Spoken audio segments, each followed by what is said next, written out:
When King Leopold II of Belgium established himself as sole ruler over the Congo Free State in 1885, he believed that it was not his responsibility to protect the human rights of the Congolese, leaving lasting effects on the people in Congo that can still be seen today. This was caused by Leopold's gluttonous business ventures, accompanied by the public and government support for paternalism over indigenous Africans throughout the 19th and 20th centuries. The effects have been devastating, as the Democratic Republic of Congo has struggled to reach the cultural, economic, and political stability it once had after gaining independence from Belgium in 1960. Belgians have been forced to come face to face with their colonial legacy in the wake of the Black Lives Matter movement, and the Congolese continued to be exploited and discriminated against, even after Leopold relinquished his control over the colony in 1908. The new imperialism was an era of widespread colonization by European countries, the US, and Japan, following the Second Industrial Revolution. Throughout the late 19th and early 20th centuries, nations scrambled for new additions to their empires to stoke the flames of urbanization and industrialization. But many were also seeking geopolitical stability in the midst of rising tensions between the world's biggest powerhouses. Christian missionaries were also very eager to explore new land and civilize the population. Bringing an end to the slave trade was one of the main goals of the church at this time. Africa, a continent rich in natural resources and culture, became an interesting prospect for countries looking to grow their empires. Great Britain, France, Germany, and others vied for the land, creating conflict throughout the West. King Leopold II of Belgium entered the fray in September 1876, when he hosted the Brussels Geographical Conference and founded the International African Association for the Exploration and Civilization of Central Africa. Leopold had become the constitutional monarch of Belgium in 1865 and inherited a country with a rapidly growing economy. Leopold, however, was seeking more international economic power through colonization, despite the Belgian government's clear opposition to interfering with larger countries' affairs.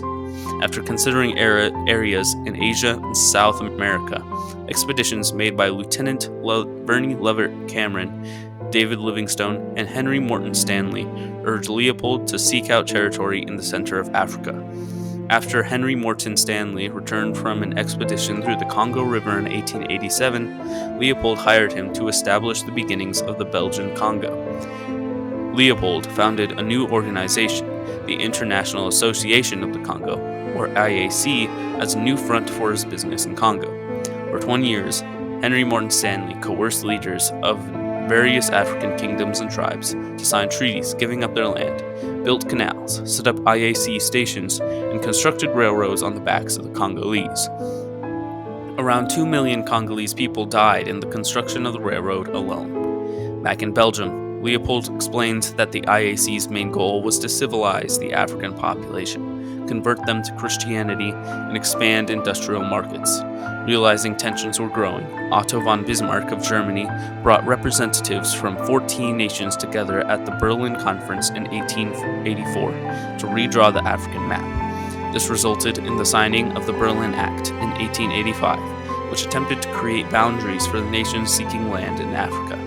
The Berlin Act also gave the rights to rule the Congo to the IAC, but also laid out some responsibilities, as Article 6 reads, "All the powers exercising sovereign rights or influence in the aforesaid territories bind themselves to watch over the preservation of the native tribes and to care for the improvement of the conditions of their moral and material well-being, and to help in suppressing slavery, and especially the slave trade." Only 6 months after signing the Berlin Act, Leopold had disbanded the IAC completely and claimed the new Congo Free State as his own personal property. The first few years of Leopold's rule were a mess. The new colony was ruled by a governor-general, 4 directors, and a military commander, and several European agents. Agents were extremely disconnected from the Congolese population and often were most heavily involved in trade with the Zanzibari, who ran the slave trade throughout Central Africa. Drowning in debt, Leopold commanded Stanley to make Tipu Tip, one of the most powerful Zanzibari slave traders, a governor in the Congo in 1887. This propelled Tipu Tip into a very powerful position in the colony, giving Zanzibari slave traders even more control over the region. Leopold had already broken his promise to bring an end to the slave trade only 2 years after acquiring Congo. However, Leopold once again used the civilizing mission to begin the Brussels Conference, which lasted from 1889 through 1890. It was here that Leopold convinced other European powers to allow him to create a new taxation system targeting the slave trade and Congo's poor political infrastructure, although his true goal was to generate more profit from the colony to combat the growing debt it was creating. Leopold implemented the new taxation system completely by 1892, forcing tribal chiefs to collect the taxes in the form of goods or labor. The indigenous chiefs, anchored by Leopold's already forceful rule, resisted their new responsibility to enforce Leopold's laws. In retaliation, Leopold hired Leon Roger to head a new militia for Congo, the Force Publique, in 1888. He used the Force Publique to back the laws he had put into place with violence. The Force Publique quickly grew, as a small number of European soldiers it had started with recruited thousands of Congolese to help with their efforts. Under the Force Publique's authority, the Congolese were forced to harvest rubber, the Congo's main export, along with ivory and palm oil as part of a quota. They were not paid for their work, but if the Congolese didn't harvest the quota of materials, the Force Publique would terrorize innocent civilians. They whipped, beat, and killed without discrimination, raped women, and held hostages until they had received what they had came for.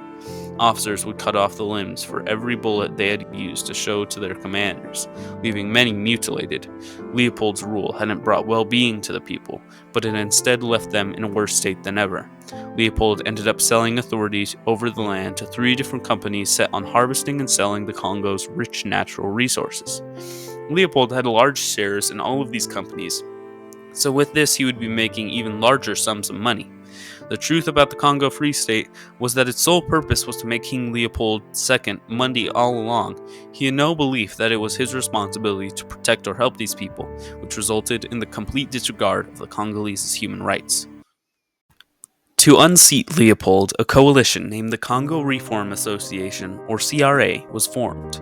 This was a group of missionaries, humanitarians, and critics of Leopold's rule who had been aroused by the works of Roger Casement, Edmund Morrell, and Mark Twain, who had written about and photographed the atrocities in the Congo Free State.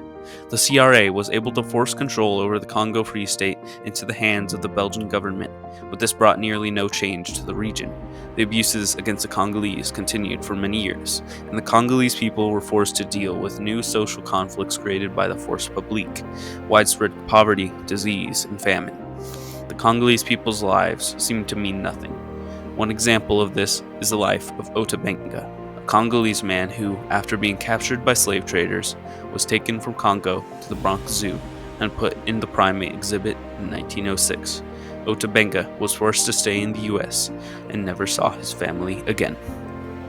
In more recent memory, the Belgian Congo gained independence in 1960, becoming the Democratic Republic of Congo, but has dealt with ongoing violence.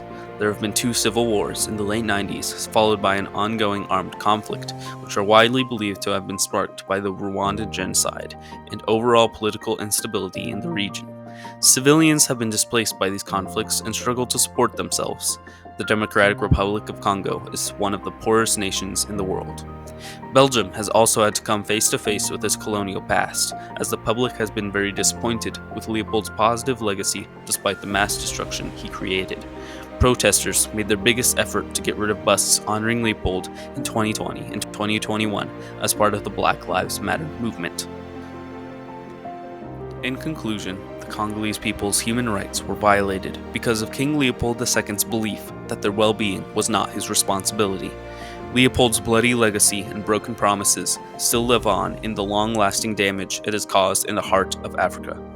This example of rights and responsibilities in history is one of the most terrifyingly representative of the new imperialism movement and its effect on African nations.